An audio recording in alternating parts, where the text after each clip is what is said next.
What is your name, please? My name is Van Cliburn, and one of these ladies is my mother. What is your name, please? My name is Wilda B. Cliburn. My name is Wilda B. Cliburn. My name is Wilda B. Cliburn. Obviously, only one of these ladies is really Van Cliburn's mother. The other two are imposters and will try to fool this panel.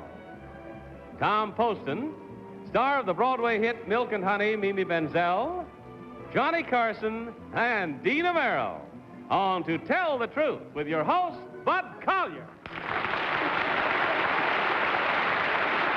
Thank you very much. Welcome once again to Tell the Truth, brought to you this week by the makers of Easy Off Oven Cleaner, the easy way to make dirtiest ovens sparkle like new.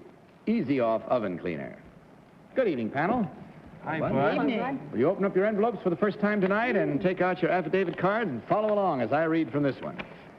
I, Wilda B. Cliburn, am a pianist and piano teacher. Of the hundreds of pupils I have taught during my career, some are now teaching music on their own, and a few are on the concert stage. My permanent pupil, and one who has given me much joy, is my son, concert pianist Van Cliburn. Signed, Wilda B. Cliburn.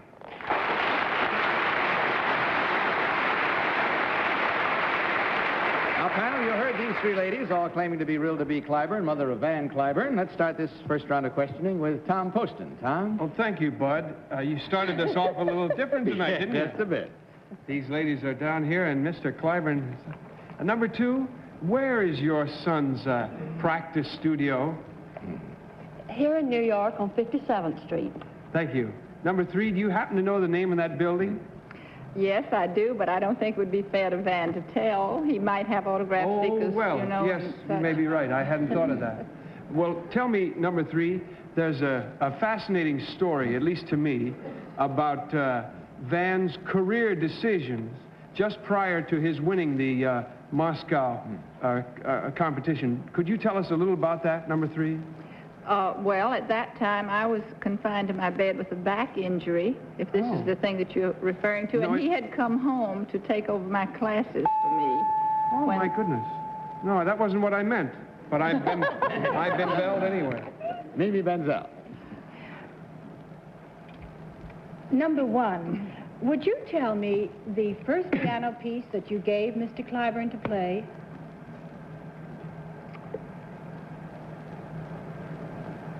Played Ave Maria by Bach, you know, prelude. The piano version, thank you. Contestant number two, would you tell me, you know, pianists have a stretch, you know, of 8 fingers, 10 fingers, or something like that. What does Mr. Cliburn have? An octave and a half. An octave and a half. My goodness, big hands. You seen his hands?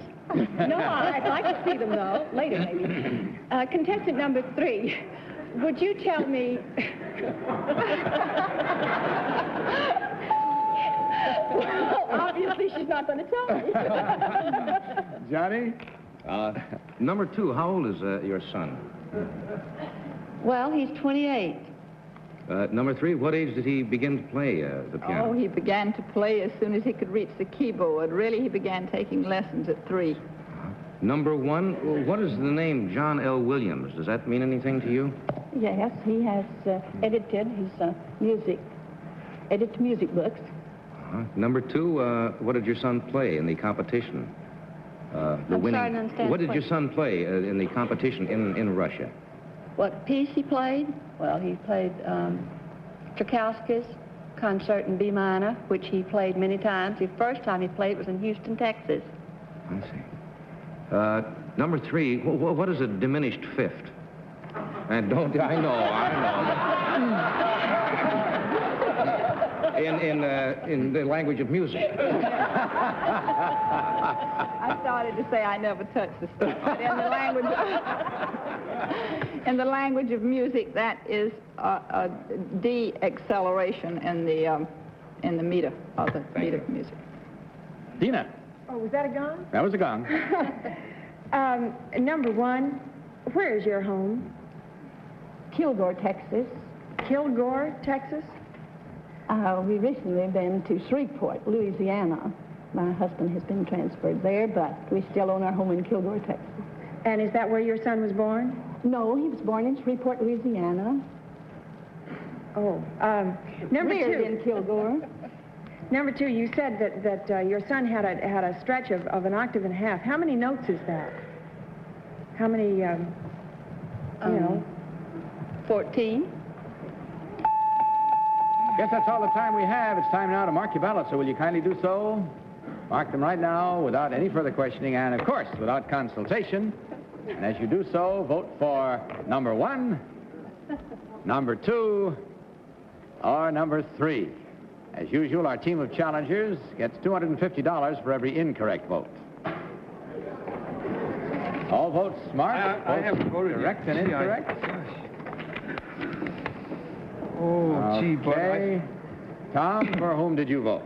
I wanted to vote for number 2 so badly because there was, I didn't like number 3's answer about a diminished fifth. I would rather have heard Johnny's. And number 2 faltered, I thought, at a place where maybe she shouldn't have, but I voted for number 1 anyway. Mimi, which one did you select? Well, I voted for number 1. I didn't get a chance to find out about number 3. Number 2, that sounds like a tremendous stretch. Of course, I'm going to have to examine those hands later. But number 1 seemed to know the first piano piece. I don't know whether he played Ave Maria or not, but it was a good try. Johnny. I voted for number 1. Also, the name John L. Williams I remembered because I took piano, and I got to the John L. Williams' 3rd book, and my teacher moved. So, that's as far as I went. That's so why I you voted switched for... to drums? Right. Dina.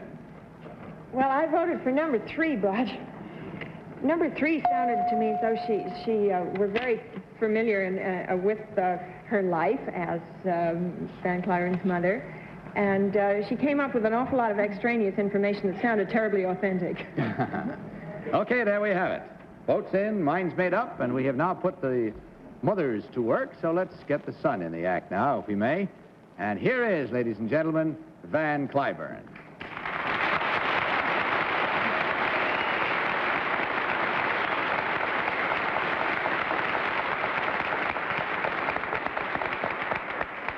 Van, may we ask you to do us the honor of telling us which one is your mother? I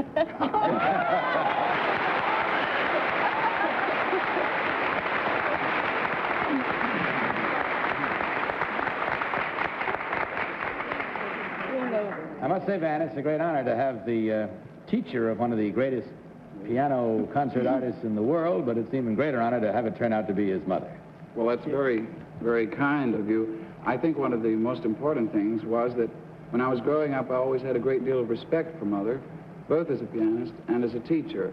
And I think when a parent is trying to teach their own child, this is a very important factor. Let's see your hands, man. Well, I must clarify, as long as we're going to have a post-mortem, I must clarify, it's, I can stretch 13 notes, but I can strike 12, and I am 27.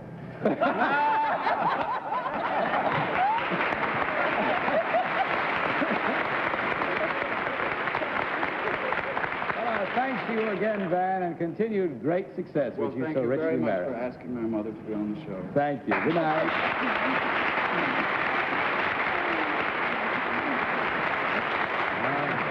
All I can say is that every year on Mother's Day, you must be a especially proud young woman.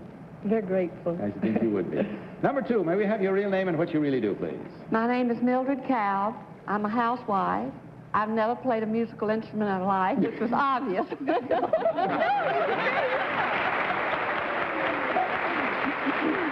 And number 3, may we have your real name and what you really do, please? My name is Harriet Arant. I'm the mother of 4, and I'm a 6th grade teacher in the Scarsdale Public School. Well, we checked our votes and we find that there were 1, 2, 3 correct, leaving only 1 incorrect. Unfortunately for you ladies, the panel was pretty sharp and did really well. So that means $250 from Easy Off for you, as well as a gift package of all the fine products made by the makers of Easy Off. And ladies, thank you so much for sharing your evening with us. Good night, and God bless you. Now, panel, may I present our next team of challengers.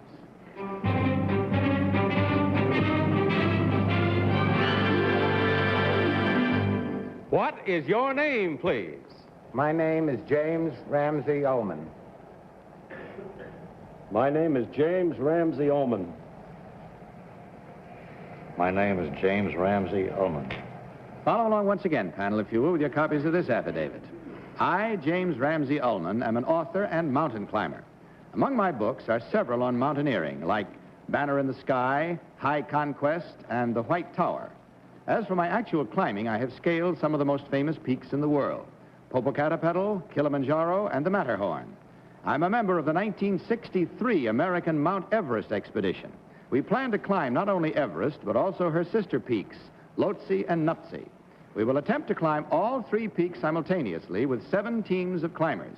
If successful, it will be a first in mountaineering and will plant the American flag alongside that of the British and Swiss on the highest spot on Earth.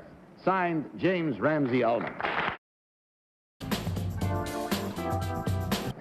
Very well. We have 3 gentlemen, each claiming, as you heard, to be James Ramsey Ullman, mountain climber. Let's begin this cross-examination with Dina Merrill. Mr. Ullman, number 3. What country is Mount Everest in? Nepal. Nepal. Number 2. Are the other peaks, Lhotse and Nuptse, are they a part of the same mountain? Yes, one is north and one is south. They're 3 separate mountains, though. So that when you climb Everest, you won't go all the way down the mountain, then you'll just go over to one side and go up the others? Or? All the way down and all the way up. Number 1, who is the head of the American expedition? Norman Deerenfirth. Tom. Thank you. I'm sorry, I thought he said he was there. Oh, a member. Oh, I see. A member of the thing. Number 1, who named Everest? It was named after one of the early British surveyors. Thank you. Number 2, there was a highly publicized climb recently of a mountain in Japan. What was that mountain? Who climbed it? Yeah, who climbed it? And what was the mountain? Japan? Mm-hmm. There aren't any mountains in Japan of any consequence. There are a few volcanoes there, but nothing in mountain type of... Number 3, do you know to what I'm referring? Yes, I do, but I don't recall the name of that mountain. Mimi. Contestant number 3, would you tell me the sister mountain of, and I'll never get this, Popocatépetl, or whatever her name is. You know, the mountain you climbed in Mexico City. It has a sister mountain, doesn't it? Well, you may mean Cotopaxi. Well, you said it, I'm not sure. How much, contestant number 2, how much weight can you carry climbing a mountain? They try to keep it under 40 pounds, but it depends on the individual. I myself carry more weight. Contestant number 3, number 1, could you tell me at what height, as you are climbing a mountain, must you switch to an oxygen tank, if you have one? It will vary, of course, with the conditions in the men, but in general it would be at around 25,000 feet. Johnny. Number 2, who was the gentleman who wrote the book Annapurna? That was a Frenchman. That was the fellow that lost his toes and his hands. And Maurice Provost or something. I've forgotten the name. It's something similar to that. Number 1, what do they call those objects that they drive into the side of the mountain for lines or? Those are, I think you're referring to pitons. Guess that's all the time we have for this one. So put your climbing irons in hard, brace yourselves, and mark those ballots, if you will, please. Without consultation, vote now for number 1, number 2, or number 3. All set? Are you communing with the muses, Tom, or have you marked? Gee, I just can't, oh, boy, this is really tough. Okay, all ballots marked? I'm gonna... No? No. Mark them quickly because we don't have too much more time. Well... If it's a guess, make it a guess, but put it down. This is the, Take a stab and stay with it. All right, Tom, for whom did you vote? Well, I voted for number 1 against all of my instincts because I don't think you can get that high without oxygen, without dying. But the number 2 didn't know about that Fujiyama climb, and number 3 said he couldn't think of it, but so I voted for number 1, but gee. Mimi, which one did you select? I voted for number 1 almost for exactly the same reasons as Tom, because I don't think you can get that high without oxygen either. But, well, you didn't know number 3 didn't know the name of that mountain in Mexico, and I thought you would if you climb mountains. And number 2, I don't know, I just voted for number 1. What was the name of the mountain in Mexico? Oh, not... Popocatépetl. One more syllable there, and Johnny will be out. Johnny, for whom did you vote? This is kind of tough tonight. I voted for 1 because he doesn't look like a mountain climber. I think we got a ringer in on us. Dina, what's your selection? That was just why I didn't vote for number 1. And also, I think you must have to have oxygen before 24,000 feet. At least in flying, I think you do. I don't see how you can climb with a pack without oxygen. And number 2 looked the strongest of the group. It's going to be a tough trip. All right, once again, we've come to our own particular peak now where we learn the truth, and that's what comes up right now as we discover which one of these gentlemen is the real mountain climber. So will the real James Ramsey Ullman please stand up?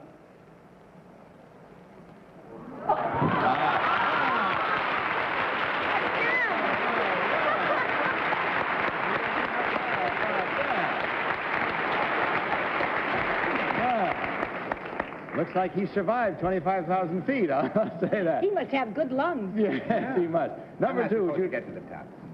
You're not supposed to get to the top. I'm the house mother at the bottom.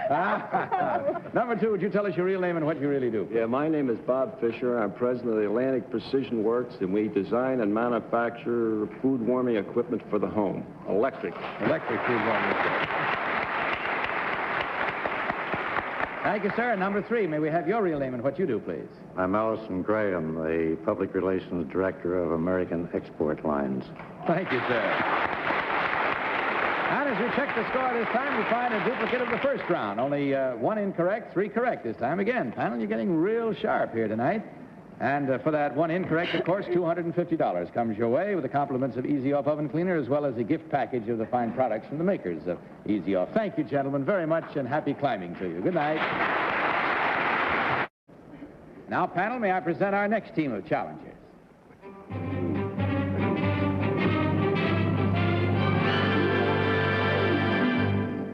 What is your name, please?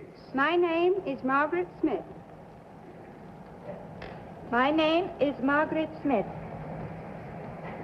My name is Margaret Smith. You follow along once again, panel, with your copies of this affidavit. I, Margaret Smith, have studied both ballet and acrobatic dancing. I studied classical dancing at the school of the famous Sadler's Wells Ballet. I developed my acrobatic dancing as a professional tumbler and contortionist. I now have a job where I can combine my knowledge of both. I choreograph all the dance numbers and train and direct the girls in the aerial displays for Ringling Brothers Barnum and Bailey Circus. Signed, Margaret Smith.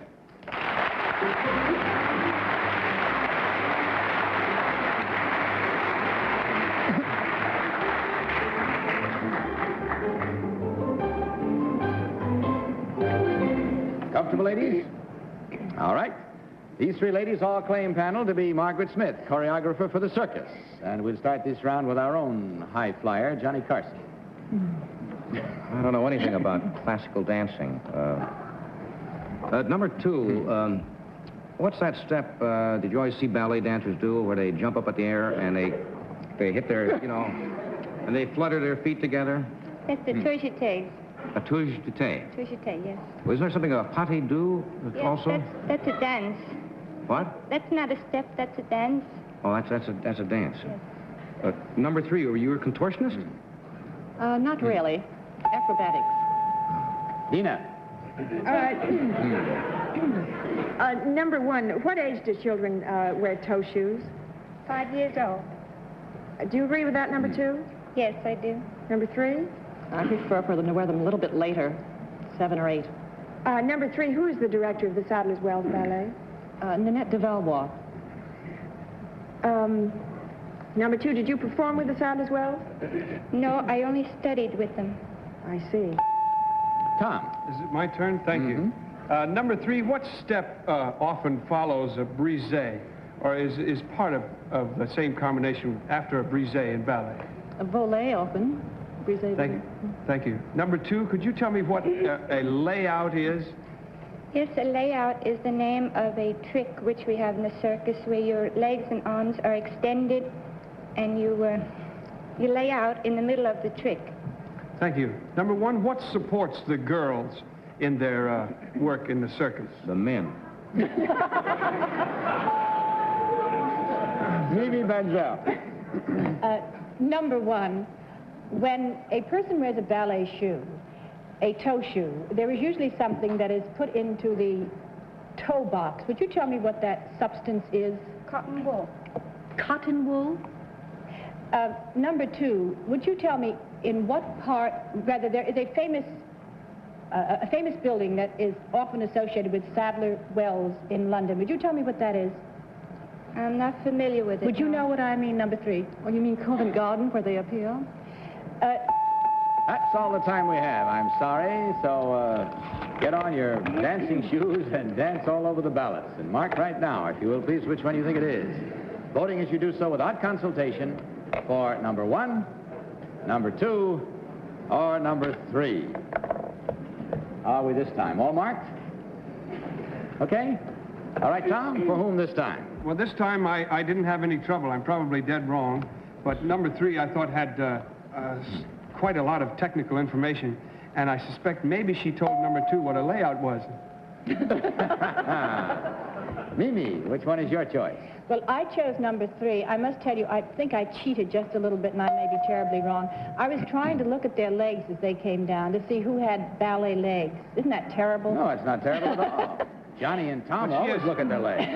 It's funny you should say that because she has beautiful legs. Well, all have lovely legs, but there's a certain shape to a ballet dancer's legs very often. Also, she knew that Sadler Wells usually performed at Covent Garden.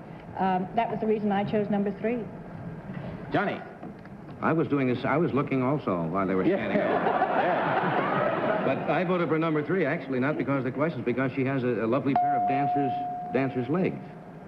You were Dina? looking too. Here I go, away from the pack again. I voted for number 2, and I'm sure I'm wrong, but even though she has an accent which doesn't go with the name of Margaret Smith, she seemed to know a good deal about dancing. And tumbling, she knew what the layout was, as Tom said, so 2. Okay, there we have it, once again. So let's find out as we fly through the air with the greatest of ease what net we land in learning which one of these 3 ladies is the real choreographer. So will the real Margaret Smith please stand up?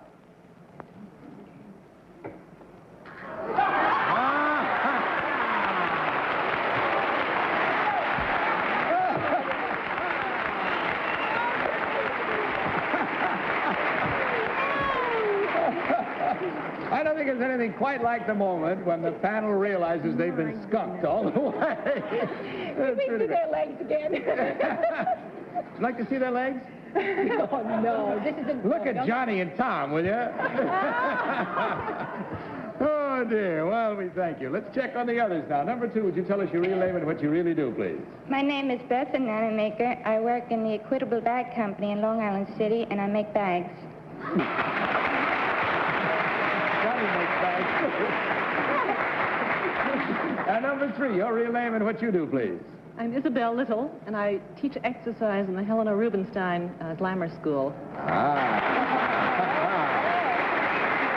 that may have accounted for you getting most of the votes. But ladies, you really did it. Because in checking the score this time, it's easy. This time, they didn't do nearly as well, and you got 1, 2, 3, 4 incorrect, $250 each. That's a total, in case you'd like to figure it with me, of $1,000, ladies, from Easy Off, as well as a gift package of the fine products made by the makers of Easy Off. And we thank you very much. You danced your ways into our hearts tonight and made it a very pleasant evening. Good night to you and good luck. That's all the time we have, but I had fun, and I hope you did, panel. Good night to you. Good night, Bud. Bud Collier saying good night from Easy Off and reminding you to tell the truth. Good night, everybody. To Tell the Truth is a Mark Goodson, Bill Codman production.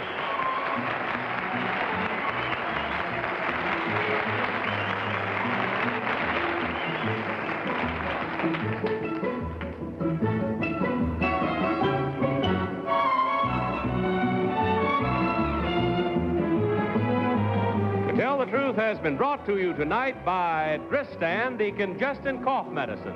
Stops coughing due to colds or bronchial irritation. Dristan Decongestant Cough Medicine. This is Johnny Olson saying good night, for to tell the truth, this program was pre-recorded.